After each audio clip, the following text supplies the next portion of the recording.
Welcome to gradient ബയോളജിയിലെ രണ്ടാമത്തെ ചാപ്റ്ററാണ് നമ്മൾ ഇന്ന് സ്റ്റാർട്ട് ചെയ്യുന്നത്. ചാപ്റ്ററിൻ്റെ പേര് പാർട്സ് ഓഫ് എവല്യൂഷൻ. അപ്പോൾ ഒന്നാമത്തെ ചാപ്റ്റർ നിങ്ങളെല്ലാവരും ഭംഗിയായി പഠിച്ചിട്ടുണ്ടാകുമെന്ന് വിശ്വസിക്കുന്നു. എന്തുകൊണ്ടെന്ന് വെച്ച് കഴിഞ്ഞാൽ നമുക്ക് അവിടെ പഠിച്ച കുറച്ച് കാര്യങ്ങൾ ഈ ഒരു ചാപ്റ്ററിൻ്റെ തുടക്കത്തിൽ ആവശ്യമായിട്ട് വരും. ഓക്കെ, അപ്പോൾ ചാപ്റ്ററിൻ്റെ പേര് പറയുന്നത് എന്താണ്? പാർട്സ് ഓഫ് എവല്യൂഷൻ അല്ലേ. എവല്യൂഷനെ പറ്റിയിട്ടാണ് നമ്മൾ എന്ത് ചെയ്യാൻ പോകുന്നത്, ഈ ഒരു ചാപ്റ്ററിൽ പഠിക്കാനായിട്ട് പോകുന്നത്. അപ്പോൾ എവല്യൂഷൻ എന്ന് പറയുമ്പോൾ സാധാരണഗതിയിൽ നിങ്ങൾക്ക് എല്ലാവരുടെയും മനസ്സിൽ വരുന്ന ഒരു പിക്ചർ എന്ന് പറയുന്നത് ഈ കുരങ്ങൻ ഇങ്ങനെ നടന്ന് മനുഷ്യനായിട്ട് മാറുന്നൊരു സംഭവമുണ്ട് അല്ലേ. നമ്മൾ പലപ്പോഴും പല ബുക്കുകളിലൊക്കെ കണ്ടിട്ടുണ്ട്. എവല്യൂഷൻ എന്ന് പറയുമ്പോൾ തന്നെ നമുക്ക് അതാണ് പെട്ടെന്ന് ഓർമ്മ വരുന്നത്. അതായത് കുരങ്ങിൽ നിന്ന് പരിണാമം സംഭവിച്ച് എന്തായിട്ട് മാറി, മനുഷ്യനായിട്ട് മാറി. അപ്പോൾ ഈ പരിണാമം എന്ന് പറയുന്നൊരു കാര്യം ഉണ്ടായത് എങ്ങനെ, അല്ലെങ്കിൽ പരിണാമം എന്ന് പറയുന്നൊരു കാര്യത്തെപ്പറ്റി നമ്മളെങ്ങനെ മനസ്സിലാക്കി അല്ലേ, എങ്ങനെ അത് മനസ്സിലാക്കി, എങ്ങനെ അത് നടക്കുന്നു, ആ കാര്യങ്ങളാണ് നമ്മൾ ഈ ഒരു ചാപ്റ്ററിൽ ആദ്യത്തെ ഭാഗത്ത് പഠിക്കാൻ പോകുന്നത്. കുറച്ച് കഴിയുമ്പോൾ ഇത് ഫുള്ളായിട്ട് അങ്ങോട്ട് മാറും. പിന്നെ നമ്മൾ ന്യൂറോൺസും നെർവസ് സിസ്റ്റം ഒക്കെ എടുത്താൽ പഠിക്കാൻ പോകുന്നത്. ഫസ്റ്റ് ഭാഗം ഈ പറയുന്ന ചാപ്റ്ററിൻ്റെ ആദ്യത്തെ ഭാഗത്തിൽ പഠിക്കാൻ പോകുന്നത് ആരെ പറ്റിയിട്ടാണ്? എവല്യൂഷനെ പറ്റിയിട്ടാണ്. ഇതാ കണ്ടോ, കുറേ സ്കള്ളുകൾ അടുക്കി വെച്ചേക്കുന്നത് കണ്ടോ. അതെന്താ കാണിക്കുന്നത്? ഈ മനുഷ്യൻ്റെ മുഖത്തിൽ വന്ന മാറ്റങ്ങളെ പറ്റിയിട്ടാണ്. അതായത് കുരങ്ങനിൽ നിന്നാണ് മനുഷ്യൻ വന്നതെന്ന് ചുമ്മാ അതങ്ങ് പറഞ്ഞതൊന്നും അല്ല.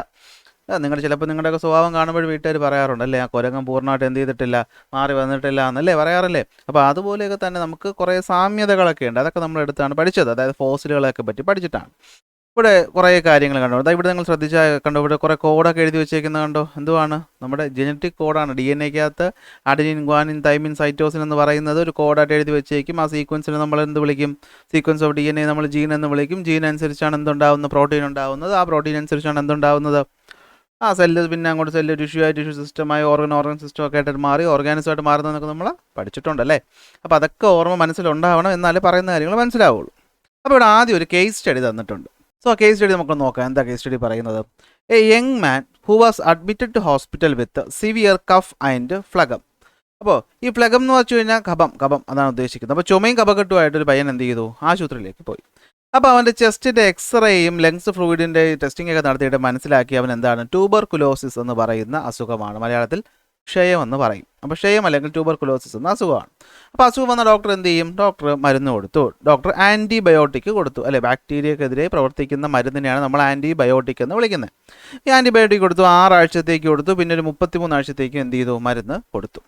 10 മാസം എന്ത് ചെയ്തു? ട്രീറ്റ്മെൻറ്റ് കഴിഞ്ഞപ്പോഴത്തേക്കും ഈ പറയുന്ന പയ്യൻ്റെ വീണ്ടും ലങ്സിൻ്റെ ഫ്ലൂയിഡും അതുപോലെ എക്സ്റേ എടുത്തപ്പോൾ മനസ്സിലായി അവൻ്റെ അസുഖം എന്ത് ചെയ്തു? കംപ്ലീറ്റ്ലി മാറിക്കഴിഞ്ഞു.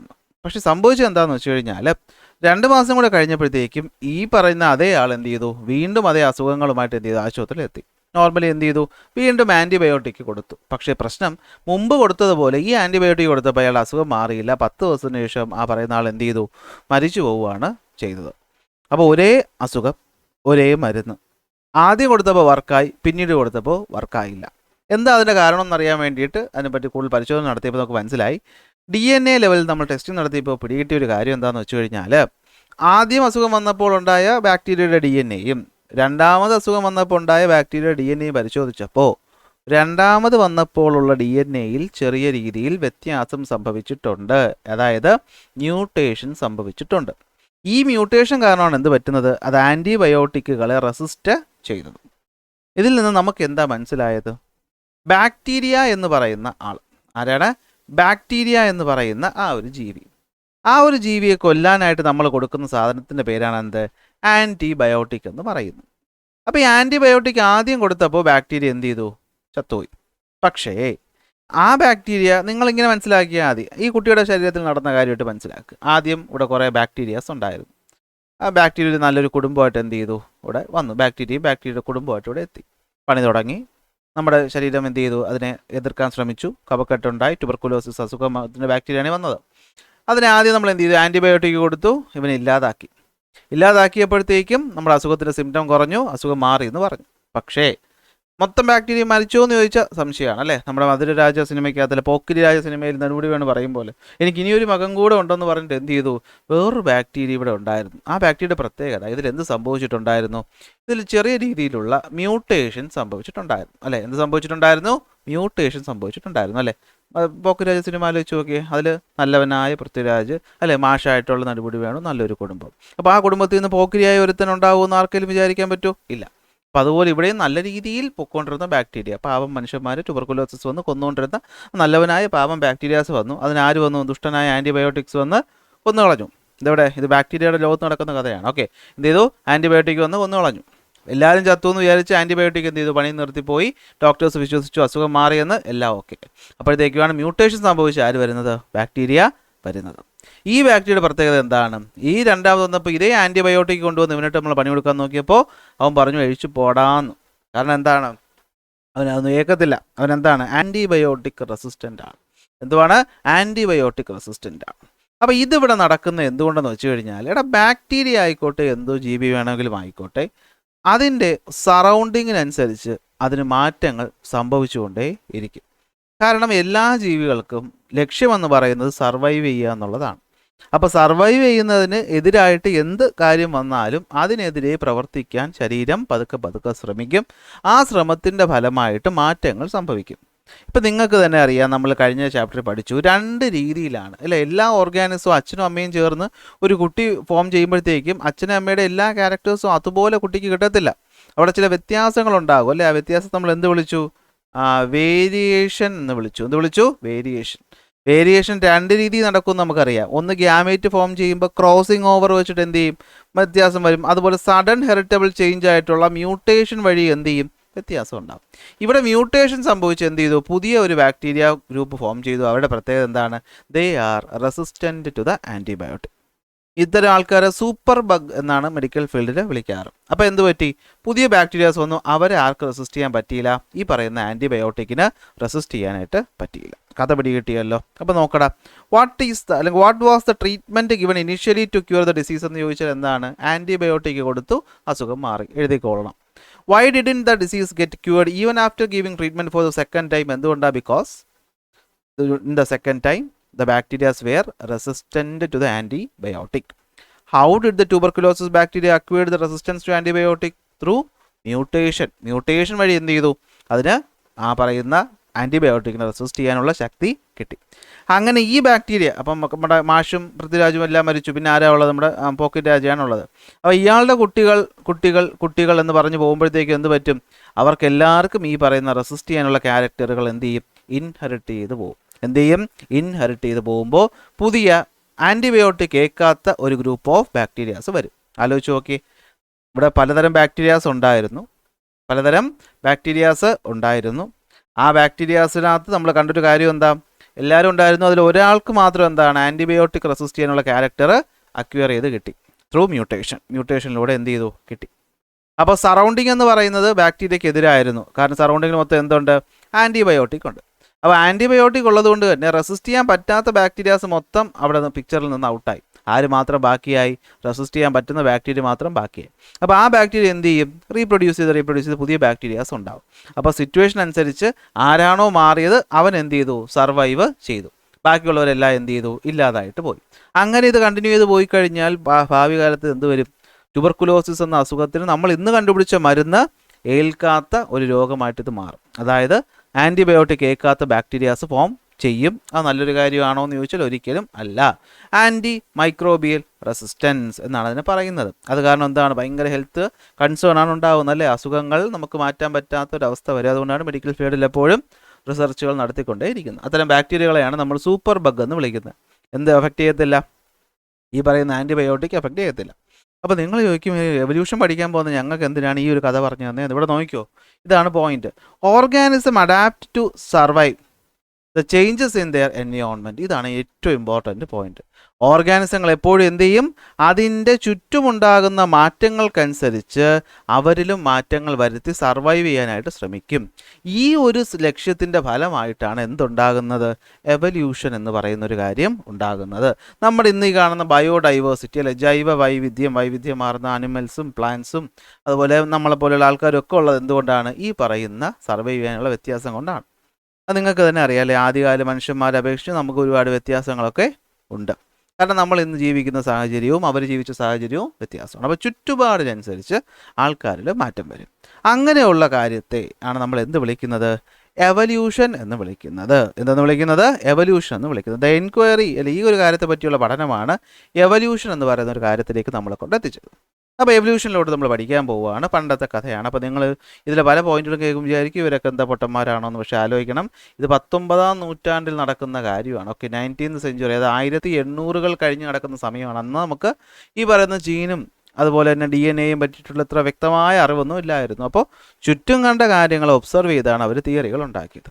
അതിൽ ആദ്യത്തെ വ്യക്തിയാണ് ലാമാർക്ക്, ജീൻ ബാപ്റ്റിസ്റ്റ് ലാമാർക്ക്. ആരാണ്? ജീൻ ബാപ്റ്റിസ്റ്റ് ലാമാർക്ക് എന്ന ഫ്രഞ്ച് ബയോളജിസ്റ്റ്. അദ്ദേഹമാണ് ആദ്യമായിട്ട് ഈ എവല്യൂഷനുമായി ബന്ധപ്പെട്ടൊരു തിയറി കൊണ്ടുവന്നത്. തിയറി തെറ്റിപ്പോയി, പക്ഷേ എന്താണ്, പുള്ളി പറഞ്ഞ കാര്യത്തിൽ നിന്നാണ് നമുക്ക് ഇങ്ങനെ ഒരു ചിന്ത തന്നെ ഉണ്ടായത്. കാരണം അന്നത്തെ കാലത്ത് ഈ പറയുന്ന 19-ാം നൂറ്റാണ്ടിൻ്റെ ആ ഒരു സമയത്തൊക്കെ ആൾക്കാർ വിചാരിച്ചിരുന്നത് എന്താണെന്ന് വെച്ചാൽ, ഈ നമ്മുടെ ചുറ്റുമുള്ള എല്ലാ ഓർഗാനിസും, ഇപ്പം നിങ്ങൾ തന്നെ അങ്ങനെ ചിന്തിക്കുള്ളൂ. ആലോചിച്ച് നിങ്ങളുടെ ചുറ്റും ഒരു പട്ടിയുണ്ട്, പൂച്ചയുണ്ട്, അല്ലെ, ഒരു കുതിരയുണ്ട്, ആനയുണ്ട്, ഇതെല്ലാം ഇപ്പോൾ കാണുന്ന പോലെ തന്നെയാണ്. അതിൻ്റെ കുട്ടികളും ഏതാണ്ട് അതുപോലെ തന്നെയാണ്. അപ്പോൾ നമ്മൾ വിചാരിക്കും ഇതിങ്ങനെ തന്നെ ആയിരിക്കും, അല്ലേ, നമുക്കൊരു 100 വർഷം മുമ്പും ആന ഇതുപോലെ ആയിരുന്നിരിക്കും, കുതിര ഇതുപോലെ ആയിരുന്നിരിക്കും, പശു ഇതുപോലെ ആയിരുന്നിരിക്കും, പട്ടി ഇതുപോലെ ആയിരുന്നിരിക്കും. നമുക്കൊരു 200 വർഷം മുമ്പും ഒരു 300 വർഷം മുമ്പും ഒരു 400 വർഷം മുമ്പും ഒക്കെ എന്താണ് ഇതുപോലെ തന്നെ ആയിരിക്കും എന്ന് നിങ്ങൾ ചിന്തിച്ചാൽ അതിൽ തെറ്റ് പറയാൻ പറ്റുമോ? ഇല്ല. നമ്മൾ അരിസ്റ്റോട്ടലിനെ പോലെയുള്ള ആൾക്കാർ നിങ്ങൾ കേട്ടിട്ടുണ്ടായിരിക്കും, അല്ലേ. കാർലസ് ലിനൈസ് എന്ന് പറയുന്ന ആൾക്കാരെ പറ്റി നിങ്ങൾ കേട്ടിട്ടുണ്ടായിരിക്കും. ഈ വർഗീകരണമൊക്കെ കണ്ടുപിടിച്ച ആൾ. അവരൊക്കെ പോലെ വിവരമുള്ളവർ പോലും അന്ന് വിചാരിച്ചിരുന്നത് എന്താണ്, എവല്യൂഷൻ അങ്ങനെയൊന്നുമില്ല, ഈ ചുറ്റും കാണുന്നതെല്ലാം അന്നത്തെ പോലെ തന്നെയാണ്. എന്നാൽ അതല്ല, അതിനൊരു മാറ്റമുണ്ട്, മാറ്റം സംഭവിക്കാം എന്നൊക്കെ ആദ്യകാലത്ത് പറഞ്ഞ വ്യക്തികൾ ഒരാളാണ് ഈ കാണുന്ന അണ്ണൻ, പേര് ലാമാർക്ക്. ലാമാർക്കിൻ്റെ ഫുൾ പേര് ജീൻ ബാപ്റ്റിസ്റ്റ് ലാമാർക്ക്. എന്താ ലാമാർക്കിൻ്റെ തിയറിയുടെ പേര്? ഈ പേര് പഠിച്ചാൽ തന്നെ തിയറിയായി. Theory of inheritance of acquired character. ഇതിൻ്റെ അർത്ഥം മനസ്സിലാക്കിയാൽ ഈ തിയറി പഠിക്കാൻ ഒരു പാടുമില്ല. Inheritance of acquired characters. Acquire ചെയ്യുക, കൈവരിക്കുന്ന ക്യാരക്ടറുകൾ എന്ത് ചെയ്യുന്നു, അടുത്ത തലമുറകളിലേക്ക് ഇൻഹെറിറ്റ് ചെയ്യപ്പെടുന്നു. കൈവരിക്കുന്ന ക്യാരക്ടറുകൾ അടുത്ത തലമുറയിലേക്ക് ഇൻഹെറിറ്റ് ചെയ്യപ്പെടുന്നു. ഫോർ എക്സാമ്പിൾ നമ്മുടെ ജിറാഫ്. അപ്പോൾ ലാമാർക്ക് പറഞ്ഞതെന്ന് വെച്ച് കഴിഞ്ഞാൽ, ഈ ജിറാഫ് എന്ന് പറയുന്ന ജീവി നിങ്ങൾ ഇന്ന് കാണുന്ന പോലെ കഴുത്ത് നിങ്ങളുടെ ജിറാഫ് ഒന്നും ആയിരുന്നില്ല പണ്ട് ഒരു കുതിരയെ പോലെയോ ഒരു സീബ്രയെ പോലെയോ ഒരു ആട്ടുകുട്ടിയെ പോലെയൊക്കെ ഇങ്ങനെ സാധാരണ കഴുത്തുള്ള ജിറാഫുകളാണ് ഇവിടെ ഉണ്ടായിരുന്നത്. പക്ഷേ ഒരുപാട് ജിറാഫുകൾ അവിടെ ഉണ്ടായിരുന്നു. അപ്പോൾ ജിറാഫിൻ്റെ പ്രശ്നം എന്താണെന്ന് വെച്ചാൽ, ഈ പുല്ല് കഴിക്കണം, പുല്ലല്ലേ, സസ്യബുക്കല്ലേ. അപ്പോൾ എന്താ സംഭവം, ജിറാഫുകൾ എന്ന് പറയുന്ന എല്ലാവരും എന്തായിരുന്നു, ഷോർട്ട് നെക്കുള്ള ആൾക്കാരായിരുന്നു. ആയിക്കോട്ടെ. അപ്പോൾ അവിടെ എന്താ പറ്റിയെന്ന് വെച്ച് കഴിഞ്ഞാൽ ഭക്ഷണത്തിന് ക്ഷാമം ഉണ്ടായി, അതായത് താഴെയുള്ള പുല്ല് കിട്ടാതായി. അപ്പോൾ കുറച്ച് മുകളിലത്തെ പുല്ലുകൾ എന്ത് ചെയ്യണം, ഇങ്ങനെ എത്തിയിരുന്ന് കഴിക്കണം, അല്ലെ, ഇങ്ങനെ എത്തി എന്ത് ചെയ്യണം, കഴിക്കണം. അപ്പോൾ അങ്ങനെ എത്തി കഴിക്കുമ്പോഴത്തേക്കും ഈ ജിറാഫ് എന്ന് രാവിലെ വന്ന് കഴുത്ത് എത്തുമല്ലേ. അപ്പോൾ നമുക്കറിയാമല്ലേ, നമ്മൾ ഏതെങ്കിലും ബോഡി പാർട്ടിന് ഡെയിലി ട്രെയിനിങ് നടത്തി കഴിഞ്ഞാൽ അതിൻ്റേതായ മാറ്റങ്ങൾ നമ്മുടെ ശരീരത്തിൽ ഉണ്ടാവും. അങ്ങനെ ഈ ജിറാഫ് വളർന്ന് വരുമ്പോഴത്തേക്ക് അതിൻ്റെ കഴുത്ത് എന്ത് ചെയ്യാൻ തുടങ്ങി, ചെറിയ ചെറിയ തോതിൽ നീളാൻ തുടങ്ങി. എന്നുവെച്ചാൽ ഒരു ദിവസം കൊണ്ടോ ഒരു 2 ജനറേഷൻ കൊണ്ടോ സംഭവിച്ചതല്ല, വർഷങ്ങളോട് നടന്ന കാര്യം എന്നാണ് പറയുന്നത്. അപ്പോൾ എന്ത് പറ്റി, ജിറാഫുകളൊക്കെ താഴേന്ന് കഴിക്കുന്നതിന് പകരം എന്ത് ചെയ്തു, കഴുത്ത് നീട്ടി കഴിക്കാൻ തുടങ്ങി. അപ്പോൾ കഴുത്ത് ഇങ്ങനെ നീട്ടി വന്നപ്പോൾ പുള്ളി മനസ്സിലാക്കിയത്, നമ്മൾ ജിമ്മിൽ പോയി ട്രെയിനിങ് ഒക്കെ ചെയ്യുമ്പോൾ നമ്മൾ മസിൽ എന്ത് ചെയ്യും, കൂടി വരും. ആണോ അല്ലേ? ആ കുട്ടിക്കാലത്ത് അത്യാവശ്യം സ്പോർട്സിലൊക്കെ പോകുന്ന കുട്ടികളുടെ ഉയരം കൂടുന്നത് നമുക്ക് ശ്രദ്ധിക്കാൻ പറ്റും. ചിലപ്പോൾ അച്ഛനമ്മയെക്കാളും കുറച്ച് വ്യത്യാസമായിട്ട് കുട്ടിക്ക് കുറച്ച് ഉയരമൊക്കെ കൂടി വരും. അത് ഈ സ്പോർട്സ് ട്രെയിനിങ് ഒക്കെ ചെയ്യുന്നതുകൊണ്ടാണെന്നാണ് നമ്മൾ നോർമലി വിശ്വസിക്കുന്നത്. അപ്പോൾ അതുപോലെ ഈ ജിറാഫിൻ്റെ കഴുത്ത് എന്ത് ചെയ്തു, നീണ്ടു തുടങ്ങി. അങ്ങനെ നീണ്ട കഴുത്തുള്ള ജിറാഫിൻ്റെ കുട്ടി ജനിക്കുമ്പോൾ ആ കുട്ടിയുടെ കഴുത്ത് എന്ത് ചെയ്യാൻ തുടങ്ങി, ജനറലി നീളാൻ തുടങ്ങി. അതായത് ജിറാഫ് എന്ന ജന്തുവിൻ്റെ ജീവിതത്തിൽ അതെന്ത് ചെയ്തു, ലോങ് നെക്ക് എന്ന് പറയുന്ന ക്യാരക്ടർ എന്ത് ചെയ്തു, അക്വയർ ചെയ്തു. അക്വയർ ചെയ്തു. ഈ അക്വയർ ചെയ്ത ലോങ് നെക്ക് എന്ന ക്യാരക്ടർ അടുത്ത ജനറേഷനിലോട്ട് പോയി. അതിനെയാണ് നമ്മൾ എന്ത് വിളിക്കുന്നത്, ഇൻഹെറിറ്റ് ചെയ്തു എന്ന് പറയുന്നത്. അതായത് അവിടെ ജനിക്കുന്ന കുട്ടിയുടെ കഴുത്ത് എന്തായിട്ട് മാറി, ലോങ് നെക്കായിട്ട് മാറി. ഇങ്ങനെയാണ് എവല്യൂഷൻ ഉണ്ടായതെന്നാണ് ആര് പറഞ്ഞത്, ലാമാർക്ക് പറഞ്ഞത്. കേൾക്കുമ്പോൾ തന്നെ കോമഡി ആയിട്ട് ഇപ്പം തോന്നും, പക്ഷേ അന്ന് ആ പുള്ളി അങ്ങനെ ചിന്തിച്ചു തുടങ്ങിയത് കൊണ്ടാണ് സത്യം പറഞ്ഞാൽ നമ്മൾ എവല്യൂഷനെ പറ്റിയിട്ടൊക്കെ പഠിച്ചത്. ഓക്കെ, അപ്പോൾ എന്താണ് നമ്മുടെ ലാമാർക്ക് പറഞ്ഞതെന്ന് വെച്ച് കഴിഞ്ഞാൽ, എൻവയോൺമെൻറ്റിൽ മാറ്റങ്ങൾ സംഭവിക്കുന്നു. അത് കാരണം എന്ത് ചെയ്തു, ചില അക്വേർഡ് ക്യാരക്ടേഴ്സ് ഉണ്ടാവുകയും ഈ അക്വേർഡ് ക്യാരക്ടേഴ്സ് എന്ത് ചെയ്യും, ഇൻഹെറിറ്റ് ചെയ്ത് ഓഫ്സ്പ്രിങ്സിലോട്ട് പോവുകയും അങ്ങനെ കഴുത്ത് നീളമുള്ള കുറേ ജിറാഫുകൾ ഉണ്ടായി.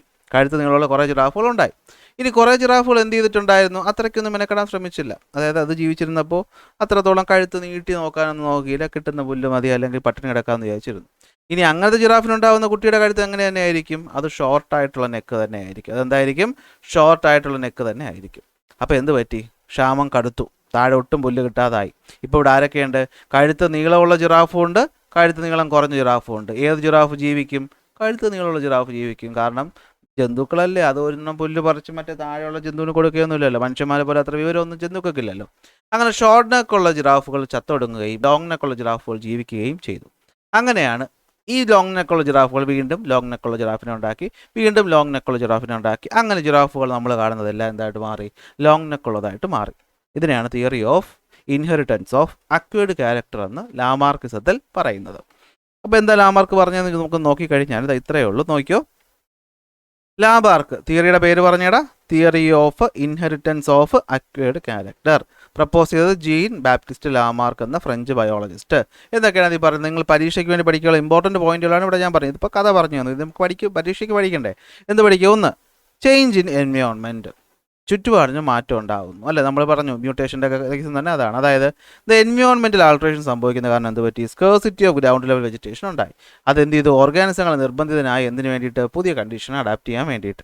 അങ്ങനെ കുറച്ച് അക്വേർഡ് ക്യാരക്ടേഴ്സ് എന്ത് ചെയ്തു? കിട്ടി. The organism develop new trait അല്ലെ, പുതിയ കുറച്ച് ക്യാരക്ടർ. ഇവിടുത്തെ എക്സാമ്പിളിൽ കഴുത്ത് നീണ്ടു. In their life time in response to the environmental needs. അപ്പോൾ എന്ത് ചെയ്തു? എൻവയോൺമെൻറ്റൽ നീഡ്സിനനുസരിച്ച് പുതിയ ക്യാരക്ടേഴ്സ് കിട്ടി.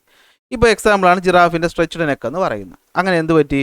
ഈ പറയുന്ന കഴുത്ത് നീളമുള്ള നെക്കുള്ള ജിറാഫുകൾ ഫോം ചെയ്തു. ഇത് എന്ത് ചെയ്തു? Inheritance of the acquired character. ഇത് എന്ത് ചെയ്യപ്പെട്ടു?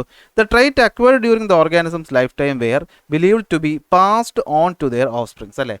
ഈ പറയുന്ന ഒരു ജന്തു അതിൻ്റെ ജീവിതം കൊണ്ട് നേടിയെടുത്ത ആ ഒരു കഴിവ് അല്ലെങ്കിൽ ആ ഒരു എബിലിറ്റി അതിൻ്റെ ഓഫ്സ്പ്രിങ്ങിലോട്ട് ട്രാൻസ്ഫർ ചെയ്യപ്പെടുന്നു. അങ്ങനെ എന്ത് പറ്റി? Successive generation of the giraffe inherited progressively long neck. അങ്ങനെ എന്ത് പറ്റി? തലമുറയിൽ വന്ന ജിറാഫുകളൊക്കെ കഴുത്ത് നീണ്ട ജിറാഫുകളായിട്ട് മാറി. ഇത് ലാമാർക്ക് പറഞ്ഞതാണ്, ശരിയാണെന്നല്ല. അങ്ങനെ എന്ത് പറ്റി? Survival of the giraffe with long neck and short neck in the changing environment അല്ലേ. മാറുന്ന എൻവയോൺമെൻറ്റ് നോക്കിയപ്പോൾ എന്താ പറ്റിയത്?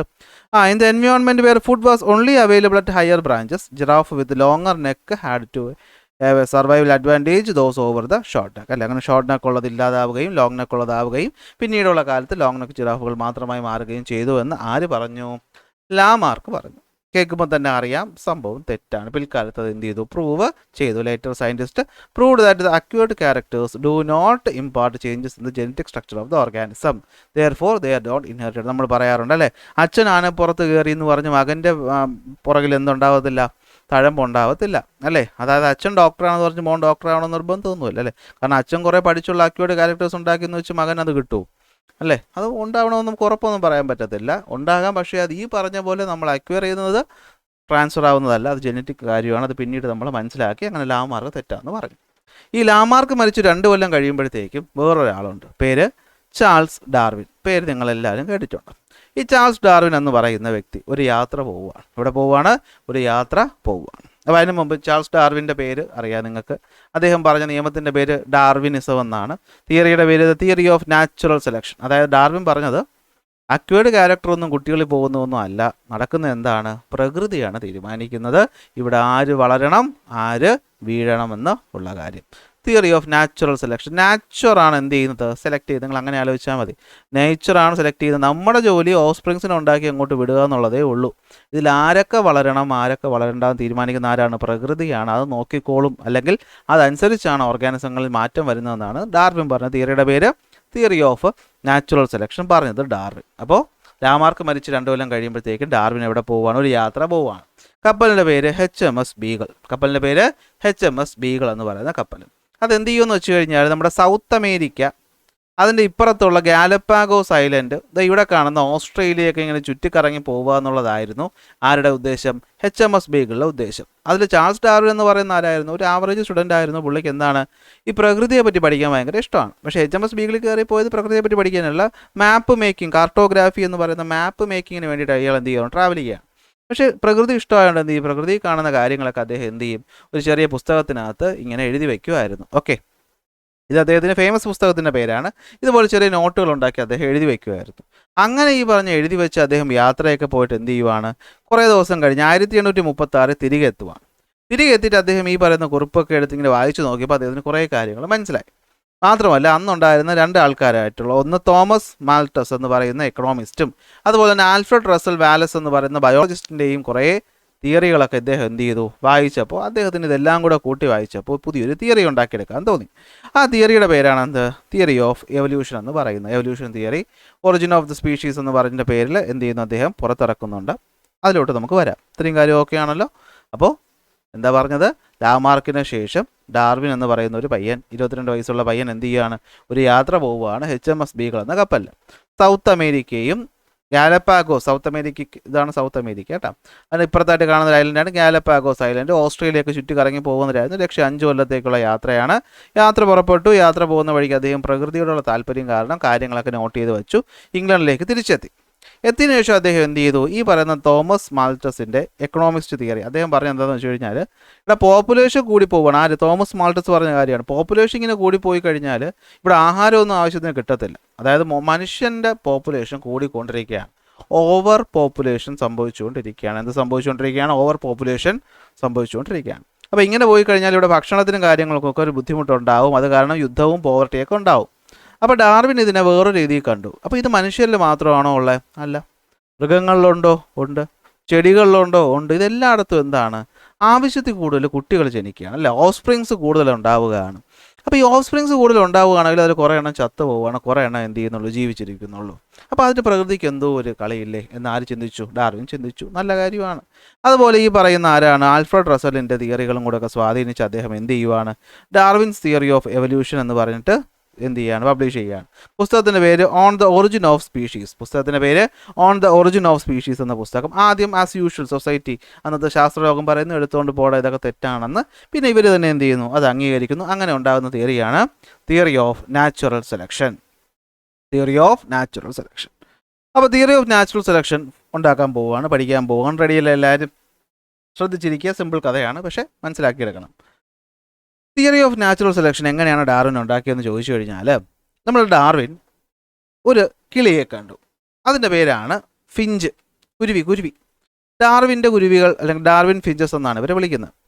ഇദ്ദേഹം ഈ പറയുന്ന ഗാലപ്പാഗോസ് ഐലൻഡിൽ പോയി. ഈ ഐലൻഡ് നോക്കിയപ്പോൾ ഏതാണ്ട് 14ഓളം ഐലൻഡുകളും ഇവിടെ കുറേ കുരുവികളും ഉണ്ട്. 14ഓളം ഐലൻഡും ഉണ്ട്, അവിടെ കുറേ കുരുവികളും ഉണ്ട്. കാണാൻ ഏറെക്കുറെ ഒന്നുപോലെ ഇരിക്കുമെങ്കിലും ഈ കുരുവികളുടെ ചുണ്ടിൽ വ്യത്യാസമുണ്ട്. അതായത് ഇത് എവിടെ ജീവിക്കുന്നു എന്നതിനെ അടിസ്ഥാനപ്പെടുത്തിയാണ് അവിടുത്തെ ചുണ്ട് ഉണ്ടാകുന്നത്. അതായത് സീഡ് തിന്നുന്ന കുരുവികളുണ്ട്, മരത്തിൻ്റെ മൂട്ടിൽ താമസിക്കുന്ന സീഡ് തിന്നുന്ന കുരുവികൾക്ക് നല്ല കട്ടിയുള്ള ചുണ്ടാണ് കണ്ടത്. ആയിക്കോട്ടെ. എന്നാൽ ചില സ്ഥലത്ത് ഈ കള്ളിമുൾ ചെടികളുള്ള സ്ഥലത്തുള്ള കുരുവികൾക്ക് നീണ്ട ചുണ്ടുകളാണ് കണ്ടത്. അതായത് മുള്ളിൽ തട്ടാതെ ഈ പറയുന്ന സാധനങ്ങൾ എടുക്കാനായിട്ട്. അതുപോലെ മരത്തിൻ്റെ മുകളിലുള്ള കുരുവികൾക്ക് ഇൻസെക്റ്റുകളാണത് കഴിക്കുന്നത്. അപ്പോൾ അതിന് വേണ്ടിയിട്ട് നല്ല കൂർത്ത, നല്ല പോയിൻറ്റഡ് ആയിട്ടുള്ള ചുണ്ടാണ് കണ്ടത്. അപ്പോൾ ഡാർവിൻ ചിന്തിച്ചു, ഒരേ കുരുവി അല്ലെ, ആൻസിസ്റ്റർ എന്ന് പറയുന്ന ഒന്നാണ്.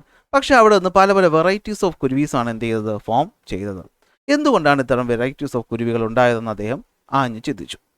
എന്നിട്ട് അദ്ദേഹം മനസ്സിലാക്കിയൊരു കാര്യം എന്താണെന്ന് വെച്ച് കഴിഞ്ഞാൽ, ഇത് കളികൾ കുരുവിയുടെ കയ്യിലല്ല. ഇതെന്തല്ല?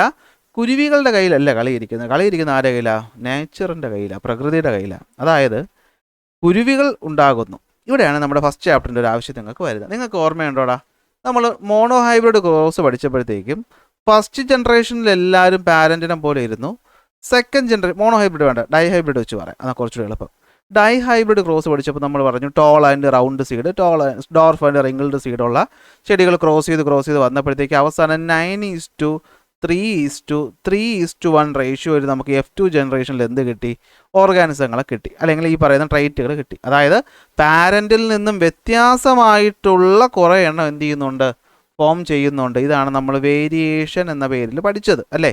എല്ലാവരും അച്ഛനമ്മമാരെ പോലെ ഇരിക്കണമെന്നില്ല. അവരുടെ രണ്ടുപേരുടെയും ക്യാരക്ടർ കിട്ടുന്ന വ്യത്യാസമായിട്ടുള്ള, ഇതല്ലാതെ മ്യൂട്ടേഷൻ സംഭവിച്ചിട്ടുമൊക്കെ എന്ത് ചെയ്യാം? വ്യത്യസ്തമായിട്ടുള്ള ഓഫ് സ്പ്രിങ്സ് ഉണ്ടാകുന്നുണ്ട്. എന്തുണ്ടാകുന്നുണ്ട്? വ്യത്യസ്തമായിട്ടുള്ള ഓഫ് സ്പ്രിങ്സ് ഉണ്ടാകുന്നുണ്ട്. അപ്പോൾ സംഭവം ഇങ്ങനെയാണ്. നമുക്ക് ഫസ്റ്റ് എക്സാമ്പിൾ എടുക്കാം. ഇതൊരു മരം, ഇത് മരത്തിൻ്റെ മൂട്. ഇവിടെ കുറേ എന്തുണ്ടാവുകയാണ്? കുറേ ഫിഞ്ചസ് ഉണ്ട്, കുറേ കുരുവികൾ ഉണ്ട്. ഇവിടെ എന്തുണ്ട്? കുറേ കുരുവികൾ ജനിച്ചു. ഞാൻ എക്സാമ്പിളായിട്ട് 4 കുരുവികൾ എടുക്കുകയാണ്, അല്ലെങ്കിൽ ഒരു 5 കുരുവികൾ എടുക്കുക. 5 കുരുവി, ഒരു കുരുവി അമ്മക്കുരുവി മുട്ടയിട്ടു, കൂട്ടിനകത്ത് മുട്ടയിട്ടു, 5 മുട്ട കൊണ്ട് 5 മുട്ടയും വിരിഞ്ഞ് എന്ത് ചെയ്തു? 5 കുരുവികളുണ്ടായി. ഈ കുരുവികൾ മരത്തിൻ്റെ എവിടെയാണ് നിൽക്കുന്നത്? ഈ കുരുവികൾ നിൽക്കുന്നത് മരത്തിൻ്റെ എവിടെയാണ്? മൂട്ടിലാണ്, മരത്തിൻ്റെ താഴെയായിട്ടാണ് നിൽക്കുന്നത്. ഇവിടെയാണ് എന്ത് കിട്ടുന്നത്? സീഡ് കിട്ടുന്നത്. എന്താ കിട്ടുന്നത്? സീഡ് കുറച്ച് കട്ടിയുള്ള സീഡാണ് ഇവിടെ കിട്ടുന്നത്. ശ്രദ്ധിക്കേണ്ട കാര്യം, ഈ ഉള്ള കുരുവികളിൽ 3 കുരുവികളുടെ ചുണ്ടെന്ന് പറയുന്നത് നാച്ചുറലി കുറച്ച് സ്ട്രോങ് ആയിട്ടുള്ള ചുണ്ടുള്ള കുരുവികളാണ് ഇവിടെ ജനിച്ചത്. ബാക്കി 2 കുരുവികളുടെ ചുണ്ട് അത്രത്തോളം എന്തല്ല? സ്ട്രോങ് അല്ല. അതുകൊണ്ട് ഞാനതിനെ സോഫ്റ്റ് എന്ന് എഴുതുന്നു. അതെന്ന് എഴുതുന്നു? സോഫ്റ്റ്. നമ്മൾ ടോളും ഡോർഫും പറഞ്ഞ പോലെ സ്ട്രോങ് ചുണ്ടുള്ള കുരുവികളുണ്ട്, സോഫ്റ്റ് ഉള്ളതുമുണ്ട്. മൊത്തം കുരുവികൾ 5 എണ്ണം ജനിച്ചു. ഇതിൽ നിങ്ങൾ തന്നെ നോക്കിയിട്ട് പറ, സീഡ് കൊത്തി തിന്നാൻ ആർക്കേ പറ്റുള്ളൂ? ഈ 3 പറ്റുള്ളൂ. അപ്പം നോർമലി ബാക്കിയുള്ള 2 എന്ത് ചെയ്യും? ഡെഡ് ആകും. ബാക്കിയുള്ള 2 എന്ത് ചെയ്യും? ഭക്ഷണം കിട്ടാതെ മരിക്കാനാണ് സാധ്യത. ഇനി ഈ പറയുന്ന കുരുവികളുടെ കുട്ടികൾ ജനിക്കുമ്പോൾ ആ കുട്ടികൾ സ്വാഭാവികമായും ജനിക്കുന്നതിൽ കൂടുതലും എന്തായിരിക്കും? സ്ട്രോങ് ആയിട്ടുള്ള ചുണ്ടുള്ള കുരുവികളായിരിക്കും. കാരണം എന്താണ്? ഈ പറയുന്ന സോഫ്റ്റ് ചുണ്ടുള്ള കുരുവികൾ നാച്ചുറലി എന്ത് ചെയ്തു? മരിച്ചുപോയി. കാരണം ഇവിടെ സർവൈവ് ചെയ്യാൻ പറ്റാതെ അവരെന്ത് ചെയ്തു? മരിച്ചുപോയി. അങ്ങനെ ഈ പറയുന്ന ജനറേഷൻ പാസ് ഓൺ ചെയ്ത് പോകുമ്പോഴത്തേക്കും ഈ പറയുന്ന സ്ഥലത്തുള്ള മരത്തിന് മൂട്ടിൽ താമസിക്കുന്ന കുരുവികളെല്ലാം ജനറലി എന്തായിരിക്കും? സ്ട്രോങ് ആയ ചുണ്ടുള്ള കുരുവികൾ ആയിരിക്കും. കാരണം ഇങ്ങനെയുള്ള കുരുവികളെ നാച്ചുറാണ് എന്ത് ചെയ്തത്? സെലക്ട് ചെയ്തത്. കാരണം ഇല്ലാത്തവർ എന്ത് ചെയ്തു? ഇല്ലാതായി. ഇനി ഇവിടെ ഇങ്ങനെ വ്യത്യസ്തമായ കുരുവികൾ ഉണ്ടായത് എന്തുകൊണ്ടാണ്? അത് വേരിയേഷൻ കൊണ്ടാണ്, അല്ലെ ജനറ്റിക്കൽ വേരിയേഷൻ കൊണ്ടാണ്. ഓക്കെ ആണോ? ഐഡിയ കിട്ടുന്നുണ്ടോ? അപ്പോൾ നമ്മളിപ്പോഴാണ് ഇവിടെ വിസിറ്റ് ചെയ്യുന്നത്. ഇതൊരു 10 കൊല്ലം മുമ്പ് നടന്ന കാര്യമാണ്. നമ്മൾ ഈ വർഷമാണ് ഇവിടെ പോകുന്നതെങ്കിൽ നമ്മൾ കാണുന്നത് എന്തായിരിക്കും? സ്ട്രോങ് ചുണ്ടുള്ള കുരുവികൾ ഇവിടെ നിൽക്കുന്നു. അപ്പോൾ നമ്മൾ വിചാരിക്കും ഈ പറയുന്ന സ്ഥലത്ത് ഉണ്ടാകുന്നതെല്ലാം എന്തായിരിക്കും? സ്ട്രോങ് ചുണ്ടുള്ള കുരുവികളായിരിക്കും. പക്ഷെ സത്യത്തിൽ അതായിരുന്നു അല്ല. സോഫ്റ്റ് ഉള്ളതും ഉണ്ടായിരുന്നു, പക്ഷെ അതുങ്ങൾക്ക് എന്ത് ചെയ്യാൻ പറ്റിയില്ല? സർവൈവ് ചെയ്യാൻ പറ്റാതെ എന്ത് ചെയ്തു? ചത്തുപോവുകയാണ് ചെയ്യുന്നത്. ഇതാണ് സത്യത്തിൽ എന്തെന്ന് പറയുന്നത്? തിയറി ഓഫ് നാച്ചുറൽ സെലക്ഷൻ എന്ന് പറയുന്നത്. അതായത് ശ്രദ്ധിക്കുക, എപ്പോഴും ഓർഗാനിസങ്ങൾ പ്രൊഡ്യൂസ് ചെയ്യുന്നത് എന്തായിരിക്കും? ഓവർ പോപ്പുലേഷൻ ആയിരിക്കും. അതായത് എല്ലാ ജീവജാലങ്ങളും മോർ ഓഫ് സ്പ്രിങ്സിനെ ഉണ്ടാക്കിയെടുക്കും. വളരെ ഇമ്പോർട്ടൻറ്റ് പോയിന്റ് ആണ്, ശ്രദ്ധിച്ച് കേൾക്കണം. മോർ ഓഫ് സ്പ്രിങ്സിനെ ഉണ്ടാക്കിയെടുക്കും. അതാണ് അവിടെ എത്ര കുരുവികൾ ഉണ്ടായത്? 5 കുരുവി ഉണ്ടായത്. അവിടെ എത്ര കുരുവി ഉണ്ടായത്? 5 കുരുവി ഉണ്ടായത്. ഇവർക്കിടയിൽ എന്തുണ്ടാകും? വേരിയേഷൻ ഉണ്ടാകും, അല്ലേ? അതിൽ 3 എന്ന് പറയുന്നത് സ്ട്രോങ് ചുണ്ടുള്ളതായിരുന്നു, 2 എന്ന് പറയുന്നത് സോഫ്റ്റ് ചുണ്ടുള്ളതായിരുന്നു. അതായത് organism show difference from each other in the most features like size, immunity, seed production etcetera. ഇതിൽ വേരിയേഷൻസിൽ ഇവിടെ നോക്കിക്കഴിഞ്ഞാൽ സ്ട്രോങ് ചുണ്ടെന്ന് പറയുന്നത് ഇവിടെ സ്ട്രോങ് ആയിട്ടുള്ള ഒരു ഫേവറബിൾ വേരിയേഷനും സോഫ്റ്റായ ചുണ്ട് കിട്ടിയവൻ അവരുടെ അൺഫേവറബിൾ കണ്ടീഷനുമാണ്. അവൻ ജീവിക്കുന്ന ചുറ്റുപാടിൽ ജീവിക്കാൻ പറ്റുന്ന കണ്ടീഷൻ കിട്ടിയത് 3 പേർക്ക്, പറ്റാത്ത കിട്ടിയത് 2 പേർക്ക്. അപ്പോൾ എന്ത് പറ്റും? സ്ട്രഗിൾ ഫോർ എക്സിസ്റ്റൻസ്, അല്ലേ? അവിടെ കിട്ടുന്ന സീഡുകളുടെ അളവ് കുറവാണ്. അപ്പോൾ എന്ത് പറ്റും? ഫുഡും ഷെൽറ്ററും മെയ്റ്റിനെയും കിട്ടാൻ വേണ്ടിയിട്ട് അവിടെ കോമ്പറ്റീഷൻ ഉണ്ടാകും. അവിടെ എന്തുണ്ടാകും? സ്ട്രഗിൾ ഉണ്ടാകും, ബുദ്ധിമുട്ടുണ്ടാകും, അല്ലെ? ഇത് ലിമിറ്റഡ് ആണ്. അപ്പോൾ എന്ത് പറ്റി? തമ്മിൽ തല്ലുണ്ടാവും. അപ്പോൾ ആര് സർവൈവ് ചെയ്യും? ഫിറ്റസ്റ്റ് ആയിട്ടുള്ള ആൾ മാത്രമേ എന്ത് ചെയ്യത്തുള്ളൂ? സർവൈവ് ചെയ്യത്തുള്ളൂ, അല്ലേ? Organism with favourable variation survive in the struggle of existence and they reproduce and more effectively create new generations. ഇവിടുത്തെ എക്സാമ്പിൾ എന്താണ്? ആഹാരമാണ് ഇവിടുത്തെ മെയിൻ കാര്യം, അല്ലേ? ഷെൽട്ടറൊക്കെ രണ്ടാമതും. ആഹാരം കഴിക്കാൻ ആകെപ്പാടെ വിത്തിങ്ങനെ കിലോ കണക്കിനൊന്നും മരത്തിനെ മൂടി കൊണ്ട് ഇട്ട് കൊടുക്കത്തില്ലല്ലോ, കുറച്ചേ ഉണ്ടാവുള്ളൂ. അപ്പോൾ ഈ പറയുന്ന സോഫ്റ്റ് ചുണ്ടുള്ള കുരുവി അവിടെ നിന്ന് കൊത്തി ഇരിക്കുന്ന നേരം കൊണ്ട് മറ്റവൻ എന്ത് ചെയ്യും? ഒറ്റ കൊത്തിനും എന്ത് ചെയ്യും? സീഡ് പൊട്ടിച്ച് അകത്താക്കും. അപ്പോൾ ആര് ജീവിക്കും? സ്ട്രോങ് ആയിട്ടുള്ളവൻ. ആര് വീഴും? വീക്കായിട്ടുള്ളവൻ. എല്ലായിടത്തെ കേസും അത് തന്നെ, അല്ലേ? സ്ട്രോങ് ആയിട്ടുള്ളവൻ മുന്നേറുന്നു, വീക്കായിട്ടുള്ളവൻ എന്ത് ചെയ്യുന്നു? ഔട്ടാവുന്നു. അത് തന്നെ ഇവിടെ സംഭവിക്കും. ഫിറ്റായിട്ടുള്ള ആൾ സർവൈവ് ചെയ്യുകയും അല്ലാത്തവൻ അവിടെ തീരുകയും ചെയ്യുന്നു. അങ്ങനെ പ്രകൃതി എന്ത് ചെയ്യുന്നു? ചൂസ് ചെയ്യുന്നു. ഇതാണ് നാച്ചുറൽ സെലക്ഷൻ, അല്ലേ? The favourable variations are passed on to the next generation. Most variations accumulate over time leading to the creation of the organisms that are unable to reproduce within the species. They evolve as new species. അങ്ങനെ മാറ്റങ്ങൾ സംഭവിക്കുകയും അത് കാരണം എന്ത് പറ്റും? പുതിയൊരു ഒരു species അവിടെ കാണപ്പെടുകയും രൂപപ്പെടുകയും ചെയ്യും. ഇനി ഇവിടെ തന്നെ നിങ്ങൾ ആലോചിച്ച് നോക്കിയേ, ഇവിടെ മറ്റൊരു രീതിയിലാണ് സംഭവിച്ചതെന്ന് വിചാരിക്കുക. ഞാനൊരു എക്സാമ്പിൾ പറയുകയാണ്. ഇപ്പോൾ എക്സാമ്പിൾ പറയുന്ന ഒരു കേസാണ് മരത്തിൽ കയറണം. ഓക്കെ, എന്താണ്? മരത്തിൽ കയറണം. ഇതൊരു മരമാണ്. ഈ മരത്തിൻ്റെ മുകളിൽ എന്തുണ്ട്? ഒരു കിളിയുണ്ട്. എന്തുണ്ട്? കിളിയുണ്ട്. ഇവിടെ ഒരു 4 കുട്ടികൾ ജനിക്കുകയാണ്. 4 പുലിക്കുട്ടികൾ ജനിക്കുകയാണ്. 4 ടൈഗറിൻ്റെ കുട്ടികളുണ്ട്. ഈ ടൈഗറിൻ്റെ കുട്ടികളിൽ 3 പേർക്കും മരത്തിൽ കയറാൻ അറിയത്തില്ല. ഈ ഒരുത്തൻ എന്തറിയാം? മരത്തിൽ കയറാനായിട്ട് അറിയാം. ഇവർക്കുള്ള ഫുഡെന്ന് പറയുന്നത് ഈ കിളിയാണ്. ഈ നാട്ടിൽ വേറെ ഫുഡൊന്നും കിട്ടാനില്ല. ഈ കിളികൾ ഒരു കാരണവശാലും എന്ത് ചെയ്യത്തില്ല? ഈ കിളികൾ ഒരിക്കലും എന്ത് ചെയ്യത്തില്ല? നോർമൽ കേസിൽ താഴോട്ട് ഇറങ്ങി വന്ന് പുലിയുടെ വായിക്കകത്തോട്ട് കയറി പോകത്തില്ലല്ലോ. മരത്തിൽ കയറി പുലിയെ പിടിക്കാൻ പറ്റുള്ളൂ. അപ്പോൾ ക്ലെയിം ചെയ്യാൻ പറ്റാത്ത 3 എണ്ണത്തിനും ഇവിടെ ആഹാരം കിട്ടാനുള്ള ചാൻസ് കുറവാണ്. ക്ലെയിം ചെയ്യാൻ പറ്റുന്ന പുലി എന്ത് ചെയ്യും? മരത്തിൻ്റെ മുകളിൽ കയറും, ഫുഡ് കഴിക്കും, പോവും. നോർമലി എന്ത് പറ്റും?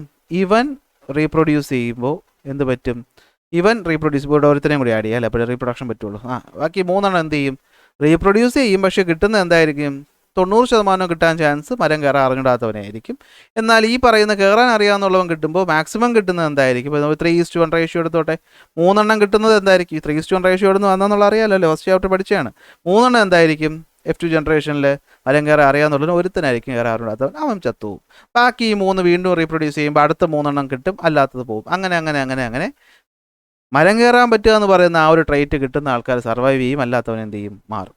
അപ്പോൾ ഇതാണ് ആര് പറഞ്ഞത്, നമ്മുടെ ഡാർവിൻ പറഞ്ഞ തിയറിയുടെ പേരാണെന്ത്, തിയറി ഓഫ് നാച്ചുറൽ സെലക്ഷൻ. നമ്മുടെ ജിറാഫിൻ്റെ എവല്യൂഷൻ്റെ പോയിന്റുകൾ ഞാനിവിടെ നോട്ടായിട്ട് തന്നിട്ടുണ്ട്, വായിച്ച് നോക്കിക്കോളുക. കൺക്ലൂഷൻ നമ്മൾ എന്താ പറഞ്ഞതെന്ന് ഇവിടെ പറയുന്നുണ്ട്. അവിടെ നിന്നാണ് ഡാർവിനിസം സ്റ്റാർട്ട് ചെയ്യുന്നത്. ഡാർവിനിസം പ്രപ്പോസ് ചെയ്തതാരാണ്, ചാൾസ് ഡാർവിൻ ആണ്, ഇംഗ്ലീഷായ നാച്ചുറലിസ്റ്റ് ആണ്. എന്താണ് അദ്ദേഹത്തിൻ്റെ മെയിൻ പോയിന്റ് നോക്കിയേ, ഓർഗാനിസങ്ങൾ ഓവർ പ്രൊഡ്യൂസ് ചെയ്യുന്നു, ഓർഗാനിസം മോർ നമ്പർ ഓഫ് ഓഫ് സ്പ്രിങ്സിന് ഉണ്ടാകുന്നു, അങ്ങനെ കോമ്പറ്റീഷൻ ഉണ്ടാകുന്നു. അതിൽ വേരിയേഷൻ ഉറപ്പായിട്ട് സംഭവിക്കും. എന്തുകൊണ്ട് വേരിയേഷൻ സംഭവിക്കുമെന്ന് നിങ്ങൾക്കറിയാം, മ്യൂട്ടേഷനും ക്രോസിംഗ് ഓവർ കാരണം അല്ലേ. അപ്പോൾ എന്ത് പറ്റുന്നു നോക്കിയത്, individuals within A species exhibit different trait such size, immunity, beak shape etcetera. ഈ വേരിയേഷൻ എന്ത് ചെയ്യും, ചിലപ്പോൾ ബെനിഫിഷ്യൽ ആയിരിക്കും, ചിലപ്പോൾ എന്തായിരിക്കും, ഹാംഫുൾ ആയിരിക്കും, ഡിപ്പെൻഡിങ് ഓൺ ദ സറൗണ്ടിങ്. ചിലപ്പോൾ ഒരിടത്ത് ഹാംഫുള്ളായി കിട്ടിയ ട്രൈറ്റ് കിട്ടി മറ്റൊരു സ്ഥലത്ത് ജനിച്ചതിന് ചിലപ്പോൾ അത് എന്തായിരിക്കും, ഗുണമായിരിക്കും. ഓക്കെ, സ്ട്രഗിൾ ഫോർ എക്സിസ്റ്റൻസ് അല്ലേ, അവർക്കിടയിൽ എന്തുണ്ടാവും, സ്ട്രഗിൾ ഉണ്ടാവും അല്ലേ. Due to the limited resources like food, shelter and mate, organisms compete for survival. ഈ പറയുന്ന സാധനം വിട്ടേക്ക്. ഇനി ഫിറ്റസ്റ്റ് ആയിട്ടുള്ള ആൾ മാത്രമേ എന്ത് ചെയ്യത്തുള്ളൂ, സർവൈവ് ചെയ്യത്തുള്ളൂ, ബാക്കിയുള്ളവർ എന്ത് ചെയ്യും, ഡെഡ് ആവും. അങ്ങനെ നേച്ചർ എന്ത് ചെയ്യും, സെലക്ട് ചെയ്യും. Over the time beneficial trait become more common അല്ലേ. ഞാൻ പറഞ്ഞു മരം കയറാൻ അറിയാവുന്ന പുലികൾ കോമൺ ആവും. അപ്പം കുറേ വർഷം കൊണ്ട് നടന്നത്, നമ്മളിപ്പോൾ കാണുമ്പോൾ അവിടെ കാണുന്ന എല്ലാം മരം കയറുന്ന പുലികളായിരിക്കും. പക്ഷേ ആദ്യകാലം തൊട്ടേ പുലികൾ മരം കയറുമെന്ന് ചോദിച്ചാൽ ഇല്ല. അതാണ് നിങ്ങൾ മനസ്സിലാക്കി എടുക്കേണ്ട point. Over the time beneficial trait become more common in the population leading to the evolution of a new species. അങ്ങനെ മരം കയറാൻ അറിയാവുന്ന പുലികൾ എന്നൊരു സ്പീഷീസ് ഉണ്ടാകുന്നു. അല്ലെങ്കിൽ സീഡ് കൊത്തി തിന്നാൻ പറ്റുന്ന ആൾക്കാരാണ് കുരുവികളെന്ന് ജനറലി നമ്മളങ്ങ് തീരുമാനിക്കുന്നു. പക്ഷേ ആദ്യമേ അതായിരിക്കണമെന്ന് ഇല്ല. ഇതാണ് ഡാർവിനിസത്തിൽ പറയുന്നത്. ഓക്കെ, ഗാലപ്പാഗോസ് ഐലൻഡിലെ ഫിഞ്ചസിൻ്റെ എക്സാമ്പിൾ പറഞ്ഞാൽ ഇത് തന്നെയാണ്. ബീക്കിലുണ്ടാകുന്ന ഡൈവേഴ്സിറ്റി 14ഓളം സ്പീഷീസ് ഉണ്ടായിരുന്നു ഗാലപ്പാഗോസ് ഐലൻഡിൽ. അതിനകത്ത് എന്തായിരിക്കും വ്യത്യസ്തത സംഭവിച്ചു. കാരണം സീഡ് ഈറ്റിങ്ങിന് കട്ടിയുള്ള ബീക്ക് കിട്ടി, കാക്ടസ് ഫിഞ്ചിന് എന്ത് കിട്ടി, ലോങ് ആയിട്ടുള്ള ബീക്ക് കിട്ടി. സീഡ് ഈറ്റിംഗ് ഫിഞ്ചസ് രണ്ടാമത് വന്നല്ലേ, ഇൻസെക്റ്റിനെ കഴിക്കുന്നതിനാണെങ്കിൽ എന്താണ്, ഷാർപ്പ് ബീക്കും കിട്ടി. അപ്പോൾ ഇതിൽ നിന്ന് ഏത് ഐലൻഡിൽ ആര് ജനിക്കുന്നു എന്നതിനെ ഡിപ്പെൻഡ് ചെയ്തിരിക്കും.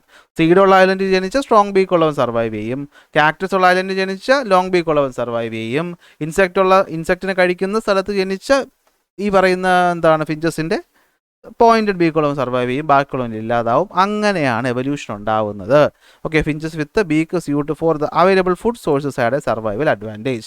അവൻ സർവൈവ് ചെയ്യും, അല്ലാത്തവൻ എന്ത് ചെയ്യും, വീഴും. ഇങ്ങനെയാണ് എന്ത് പറ്റുന്നത്, എവല്യൂഷൻ സംഭവിക്കുന്നത്. ചെടികളുടെ കാര്യത്തിൽ നടക്കുന്നത് ഇത് തന്നെയാണ് അല്ലേ. പ്ലാന്റ് ഒരുപാട് സീഡുകൾ പ്രൊഡ്യൂസ് ചെയ്യും, പക്ഷേ കുറച്ച് മാത്രമേ എന്ത് വരുള്ളൂ. കാരണം എന്തുകൊണ്ടാണ്, ഫേവറബിൾ ആയിട്ടുള്ള കണ്ടീഷൻ, ഇപ്പോൾ ഡ്രൗട്ട് റെസിസ്റ്റൻസ് ആയിരിക്കാം, പെസ്റ്റ് റെസിസ്റ്റൻ്റ് ആയിരിക്കാം, ഇൻസെക്ട് റെസിസ്റ്റൻ്റ് ആയിരിക്കാം, അവരെന്ത് ചെയ്യും, വളരും. അവരുടെ ക്യാരക്ടർ എന്ത് ചെയ്യും, പാസ് ഓൺ ചെയ്ത് പോകും. ഇതാണ് സംഭവിക്കുന്നതെന്നാണ് നമ്മൾ മനസ്സിലാക്കേണ്ടത്. ഓക്കെ, അപ്പോൾ ഇതാണ് എന്തെന്ന് പറയുന്നത്, greatest show on the earth എന്ന് അറിയപ്പെടുന്നത് ഈ പറയുന്ന എവല്യൂഷനെയാണ്. അങ്ങനെയാണ് നമ്മുടെ പ്രകൃതി ഇത്രയും വൈവിധ്യമായിട്ടുള്ള ഒന്നായിട്ട് മാറിയത്. ഓക്കെ, റിച്ചാർഡ് ഡോക്കിൻസിൻ്റെ ആണ് the greatest show on earth പുസ്തകം നോക്കുക. ഇനി നമുക്ക് വരുന്നത് പരീക്ഷയ്ക്ക് ചോദിക്കാൻ സാധ്യതയുള്ളൊരു സാധനമാണ് comparison between Darwinism and Lamarckism. ഇതിൽ കറക്റ്റ് എന്ന് പറയുന്ന ഡാർവിനിസമാണ്, പൂർണ്ണമല്ല, കുറച്ച് വ്യത്യാസം വരുന്ന നിയോ ഡാർവിനിസം വരുന്നുണ്ട്. അത് അടുത്ത ക്ലാസ് നമുക്ക് നോക്കാം. തൽക്കാലം ഇപ്പം നോക്കാം എന്താ വ്യത്യാസം. ലാമാർക്ക് പറഞ്ഞാൽ എന്തായിരിക്കും, ഏർലിയർ പീരീഡിൽ ജിറാഫുകൾക്ക് ഷോർട്ട് നെക്ക് ആയിരുന്നു, ചെറിയ കഴുത്തായിരുന്നു. ഡാർവിൻ പറഞ്ഞത് അങ്ങനെയല്ല, പണ്ടത്തെ കാലത്ത് എല്ലാം ഷോർട്ട് നെക്കുള്ളതായിരുന്നില്ല. ജിറാഫുകളിൽ ഷോർട്ട് നെക്കുള്ള ജിറാഫും ലോങ് നെക്കുള്ള ജിറാഫുകളും ഉണ്ട്. ജിറാഫുകളിൽ ഷോർട്ട് നെക്കുള്ള ജിറാഫും ഉണ്ട്, ലോങ് നെക്കുള്ള ജിറാഫും ഉണ്ട്. ലാമാർക്ക് പറഞ്ഞതനുസരിച്ച് ജിറാഫ് കഴുത്ത് നീട്ടുന്ന കാരണം എന്ത് പറ്റും, അതിൻ്റെ കഴുത്ത് നീണ്ടു വരുമെന്നാണ്. ഡാർവിൻ പറഞ്ഞത് അങ്ങനെയല്ല, നീണ്ട കഴുത്തുള്ള ജിറാഫുകളുണ്ടാവും, അവൻ കഴിക്കും, മറ്റവൻ കഴിക്കാതെ ചത്തുപോവുകയാണ് ചെയ്യുന്നത്, അല്ലാതെ അവൻ്റെ കഴുത്ത് നീണ്ടു വരുന്നതൊന്നും അല്ല. ലാമാർക്ക് പറഞ്ഞു കണ്ടിന്യൂസ് ആയിട്ട് കഴുത്ത് നീണ്ട് ജിറാഫുകൾ കുട്ടികളിലോട്ടും ആ കഴിവ് കൊടുക്കുകയും എന്ത് പറ്റും, കഴുത്ത് നീണ്ട ജിറാഫുകൾ ഉണ്ടാവുകയും ചെയ്യുമെന്ന് പറഞ്ഞു. ഡാർവിൻ പറഞ്ഞു അങ്ങനെയൊന്നുമല്ല, only the giraffe with longer neck survive and become A new species അല്ലേ. ഇല്ലാത്തവൻ ചത്തുപോയിട്ട് പിന്നീട് ഉണ്ടാവുന്ന പ്രൊഡ്യൂസ് ചെയ്യുന്നതിനകത്തുള്ള ചാൻസ് എന്തായിരിക്കും, മാക്സിമം കുട്ടികളും കഴുത്ത് നീണ്ടതും 1-2 എണ്ണം കഴുത്ത് നീളമില്ലാത്തതും ആയിരിക്കാം. നീളമില്ലാത്തവൻ്റെ സ്പീഷീസ് വർഷങ്ങൾ കഴിയുന്തോറും കുറഞ്ഞ് അങ്ങനെ ഒരു സ്പീഷീസേ ഇല്ലാതായിട്ട് നമ്മളിപ്പോൾ കാണുന്ന എല്ലാം കഴുത്ത് നീളമുള്ള ജിറാഫുകളാണ്. അതായത് പറയുന്നത് ലാമാർക്ക് പറഞ്ഞു എൻവയോൺമെൻറ്റ് കോസസ് ദ വേരിയേഷൻ എന്ന് പറഞ്ഞു അല്ലേ. ലാമാർക്ക് പറഞ്ഞു എന്താണ്, എൻവയോൺമെൻറ്റ് കാരണമാണ് വ്യത്യാസം ഉണ്ടാകുന്നതെന്ന് പറഞ്ഞു. ഡാർവിൻ പറഞ്ഞു അങ്ങനെയല്ല, എൻവയോൺമെൻറ്റ് സെലക്ട് ചെയ്യുകയാണ് ചെയ്യുന്നത്, അതിന് ഫേവറബിൾ ആയിട്ടുള്ള കണ്ടീഷൻ.